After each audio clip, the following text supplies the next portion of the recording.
نبدأ ببسم الله والحمد لله والصلاة والسلام على سيدنا رسول الله. عمرك فكرت إيه اللي ممكن يكسر إنسان ويخليه يعيد حساباته من أول وجديد؟ الغدر، الفراق، ولا يمكن الإحساس بإنك وحيد في دنيا زحمة؟ تخيل معايا إنك تصحى كل يوم الصبح، تبص في المراية وتلاقي ملامحك بتفكرك بشخص أنت محروم منه، شخص المفروض يكون أقرب حد ليك، بس الدنيا أو بمعنى أصح قرارات البشر القاسية حطت بينك وبينه سد عالي من الأسمنت المسلح. بطلة حكايتنا النهاردة اللي بتطفي شمعة جديدة في رحلتها كل يوم 7 من شهر مارس، واللي اتولدت في بداية التسعينات، عاشت مأساة حقيقية تفوق أي فيلم درامي ممكن تتفرج عليه. حكاية مليانة أسرار، دموع في الضلمة، وحروب شرسة جدا ورا كواليس عالم الأضواء اللامع.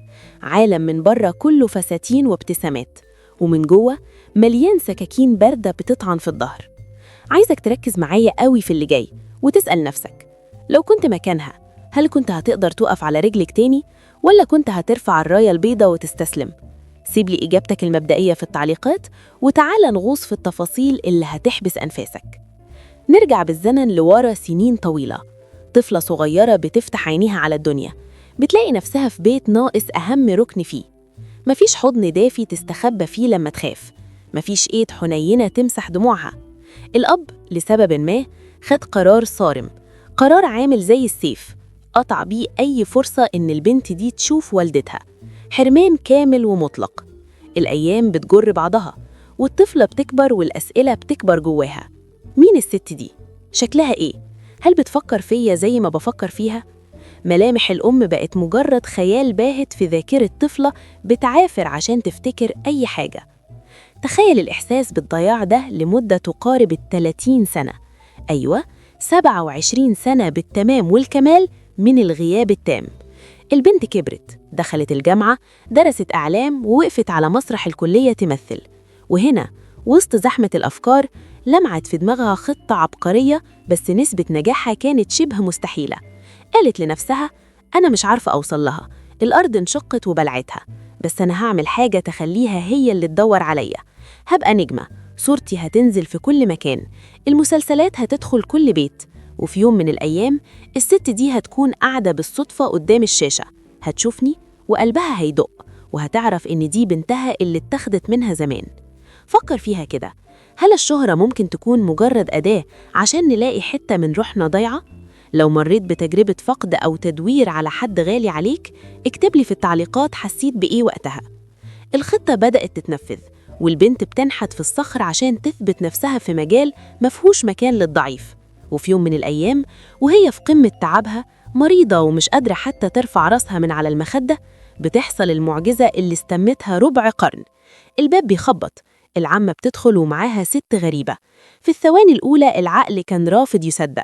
الملامح اتغيرت بفعل الزمن، السنين سابت علاماتها، بس بمجرد ما العيون اتقابلت، السد اللي اتبنى زمان اتهد في لحظة.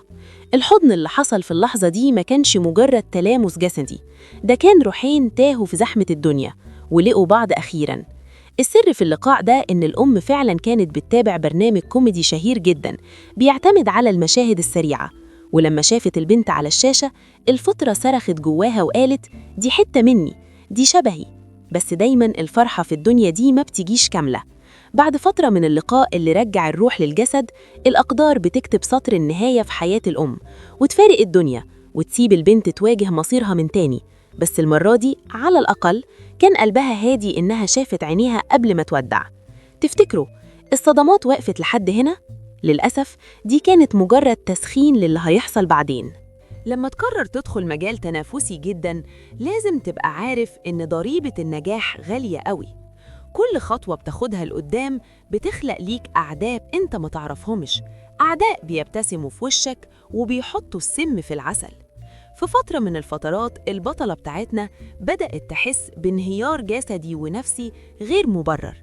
شعرها بدأ يتساقط بكثافة مرعبة، طاقتها مسلوبة، إحساس دائم بالخنقة كأن في جبل على صدرها. حاولت تدور على أسباب طبية، لكن الموضوع كان أعمق من كده. اكتشفت بعد رحلة بحث طويلة إن في زميلتين ليها بنات من نفس الوسط ونفس المجال قرروا يلعبوا لعبة قذرة جدا، غيرة عمياء خلتهم يوجهوا طاقة سلبية مدمرة ناحيتها. كانوا قاصدين يأذوها في أكتر حاجة بتميزها، شكلها وحضورها وحب الناس ليها، نوع من أنواع الحروب النفسية الخفية اللي بتدمر البني آدم بالبطيء من غير ما يسيل منه نقطة دم واحدة. عارف الإحساس لما تكتشف إن أقرب الناس ليك اللي بتاكل معاهم عيش وملح هم اللي بيطعنوك؟ الموقف ده كفيل يخلي أي حد يفقد أعصابه ويدمر الدنيا، بس رد فعلها كان مختلف تماماً، وهنا بتظهر قوة الشخصية الحقيقية. بدل ما تروح تواجههم أو تفضحهم في العلن أو حتى ترد لهم الأذى، اختارت تعزل نفسها في بيتها. الغضب كان بياكل فيها، فقررت تفرغ الشحنة دي في الجماد. بدأت تكسر أطباق وأشياء تملكها جوه شقتها. صوت الإزاز وهو بيتكسر كان بيطفي نار القهر اللي جواها. كانت مقتنعة بمبدأ واحد: أنا مش هوسخ إيدي زيهم، أنا هسيب الأيام تردلي حقي. والمفاجأة، مجرد ما واجهت نفسها بالحقيقة وعرفت أساميهم، اللعبة بتاعتهم باظت. الحرب النفسية دي فقدت قوتها لما اتكشفت، والزميلتين دول حياتهم اتشقلبت ودخلوا في دوامة من الفشل. دي رسالة إلهية إن اللي بيركز في تدمير غيره بيكتب نهاية نفسه. لو حب حاول يأذيك في شغلك قبل كده، شاركنا تجربتك في التعليقات وقول لنا تعاملت معاه إزاي.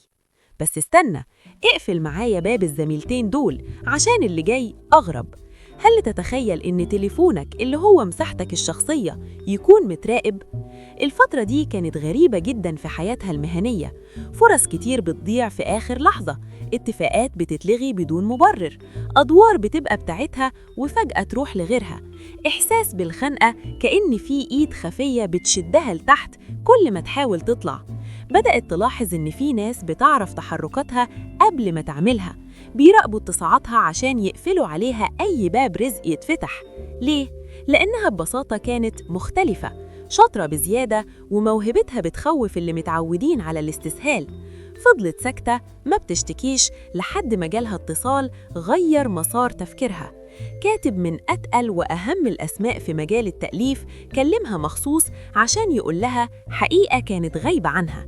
قال لها بنبرة مليانة أسف: اوعي تفتكري إنك قاعدة في البيت عشان انتي قليلة، العكس هو الصحيح، انتي موهبتك كبيرة جدا، وده مخلي ناس كتير تحاربك بشراسة عشان ما تاخديش مكانهم.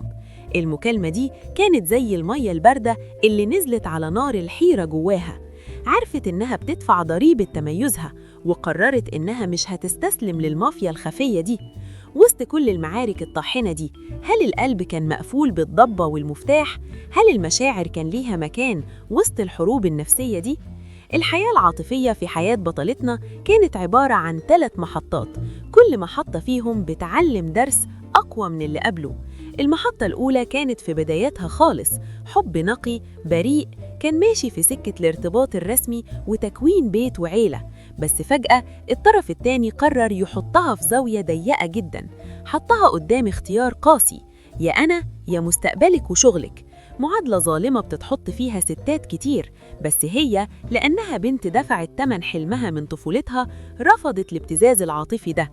اختارت طريقها لأنها كانت مؤمنة إن الراجل الحقيقي هو اللي يكون ظهر وسند، مش اللي يقص جناح شريكتها عشان يحس بالسيطرة. المحطة التانية بقى كانت قصة مختلفة تماماً. المرة دي الحب خبط على الباب من جوه المطبخ الفني، مخرج له اسمه ووزنه. اتقابلوا صدفة في مناسبة اجتماعية، والكيمياء اشتغلت بسرعة، وفي خلال شهر واحد كانت قدم بشكل رسمي وحصلت الخطوبة. هنا بقى لازم نقف عند نقطة بتوضح معدن البنت دي. وهي مخطوبة للمخرج ده اتعرض عليها 3 أدوار مهمة جدا في أعمال من إخراجه. أي حد مكانها كان هيعتبرها فرصة عمره وهيمسك فيها بإيديه وسنانه، لكن هي عملت العكس تماماً. رفضت ال3 أعمال بشكل قاطع، ليه؟ عشان مبدأها كان واضح، مش هسمح لمخلوق يقول إني بشتغل بفلوس أو نفوذ خطيبي.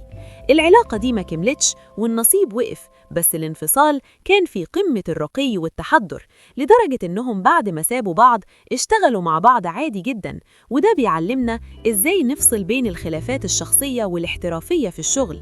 المحطة الثالثة بقى كانت مع شخص من بره المجال، بس برضو باءت بالفشل لاختلاف جذري في طرق التفكير والطباع. ومن بعدها خدت قرار صارم، أنا مش هجري ورا الحب تاني. قناعتها بقت إن النص التاني ده رزق هيجي في ميعاده، ممكن تخبط فيه في اللوكيشن أو في الشارع أو في أي مكان. لحد ما اللحظة دي تيجي هي مركزة في بناء نفسها وبس. انتوا ايه رأيكم؟ هل السعي ورا الارتباط بيعطل طموح الإنسان، ولا الحب ممكن يكون دافع للنجاح؟ تعالوا بقى نرجع للمخرج اللي اتكلمنا عنه من شوية.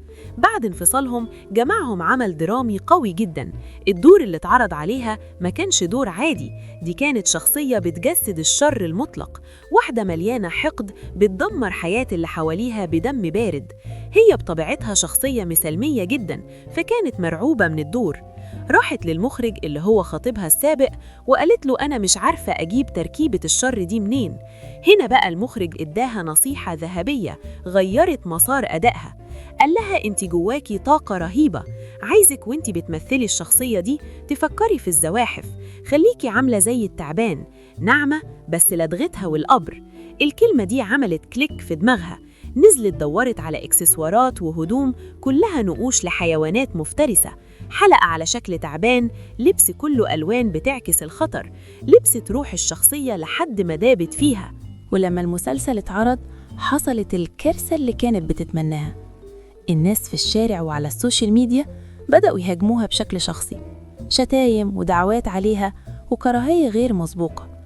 أي حد مبتدئ كان هيعيط ويجيله اكتئاب، لكن هي كانت طايرة من الفرحة. ليه؟ لأن الشتايم دي كانت أكبر شهادة تقدير ليها كممثلة، معناها إنها قدرت تلغي شخصيتها الحقيقية وتقنع ملايين البشر إنها فعلا مش الشيطانة اللي على الشاشة. متعة الممثل الحقيقية هي إنه يخليك تصدقه لدرجة إنك تنسى إنه بيمثل، لكن ورا كل النجاح والقوة دي في قلب مكسور وموجوع. فاكرين لما اتكلمنا عن والدتها اللي لقيتها بعد 27 سنة وفقدتها بسرعة؟ الدنيا ما رضيتش تسيبها ترتاح. بعد وفاة الأم بفترة قصيرة جدا الأقدار بتخطف منها أختها الكبيرة. الوجع بقى مضاعف، البيت فضي والسند راح. بس الأخت دي قبل ما تفارق الدنيا سابت لها وصية كانت هي طوق النجاة. قالت لها وهي بتودعها: اوعي الحزن يكسرك، اوعي توقفي تصوير، كملي طريقك وافضلي دايما ناجحة. الوصية دي بقت التعويذة اللي بتحميها من الانهيار. كل ما تحس إنها هتقع تفتكر كلام أختها، فتقوم تقف على رجليها من تاني وتكمل شغلها بضعف المجهود. ومن الأسرار اللي ممكن تصدمك عنها إن البنت دي عشان تخرج من كل الضغوطات النفسية المرعبة دي اكتشفت في نفسها موهبة بعيدة تماماً عن التمثيل، موهبة الرقص الإيقاعي. لقت إن الحركة والاندماج مع الموسيقى هم العلاج الوحيد اللي بيصفي ذهنها وبيطرد كل الطاقات السلبية اللي بتسحب من روحها. الرقص ما كانش بالنسبة لها استعراض، ده كان جلسة علاج نفسي بتعملها مع نفسها عشان تقدر تواجه كاميرات التصوير تاني يوم بابتسامة صافية. لو جينا نبص على مسيرتها الفنية هنلاقيها عاملة زي المنحنى اللي طالع لفوق بثبات. بدايات قوية على خشبة مسرح جامعي عريق قدر يصقل موهبتها ويخليها تواجه الجمهور لايف. بعدين خطوات متأنية في مسلسلات درامية اجتماعية مع عمالقة الفن، وقفت قدام نجوم ليهم تاريخ طويل وندت ليهم بالند. شاركت في مسلسلات كوميدية حققت نجاح كاسح، وقدمت أجزاء من مسلسلات متصلة منفصلة أثبتت فيها إنها تقدر تتلون وتغير جلدها في كل حكاية.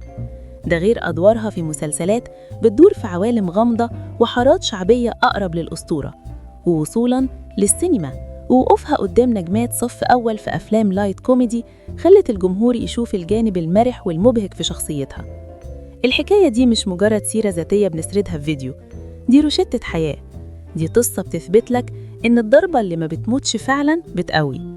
إنسانة اتحرمت من أمها، اتحاربت في أكل عيشها، اتعمل عليها مؤامرات نفسية، فشلت في الحب 3 مرات، وفقدت أقرب الناس لقلبها ورا بعض. ورغم كل ده لسه واقفة على رجليها، لسه بتضحك ولسه بتنجح. الخلاصة يا صديقي إن الكواليس دايماً أغمق بكتير من الصورة المنورة اللي بتشوفها على الشاشة. كل إنسان بيضحك قدامك جواه معارك طاحنة أنت ما تعرفش عنها حاجة. البطولة مش إنك ما تقعش، البطولة إنك لما تقع تعرف إزاي تلم كسورك وتقف على حيلك وتكمل المشهد كأنك أقوى إنسان في العالم. ودلوقتي وبعد ما عشنا مع بعض الرحلة الطويلة والمليانة بالأحداث دي، سؤالي ليك: إيه أكتر موقف أثر فيك في حكاية بطلتنا النهاردة؟ هل صبر 27 سنة عشان تلاقي أمها؟ ولا طريقتها في الرد على اللي حاولوا يأذوها في الشغل؟ ولا التزامها بوصية أختها وسط قمة وجعها؟ شاركني برأيك في التعليقات بكل صراحة، لأن نقاشاتنا دايماً بتفتح أبعاد جديدة للقصة. ولو حابب نغوص في أسرار وكواليس حياة شخصيات تانية قدروا يحولوا الألم لنجاح مبهر، ما تنساش تسيب اسم الشخصية اللي بتلهمك. أشوفكم في حكاية جديدة وأسرار أكتر ورا كواليس عالم الأضواء.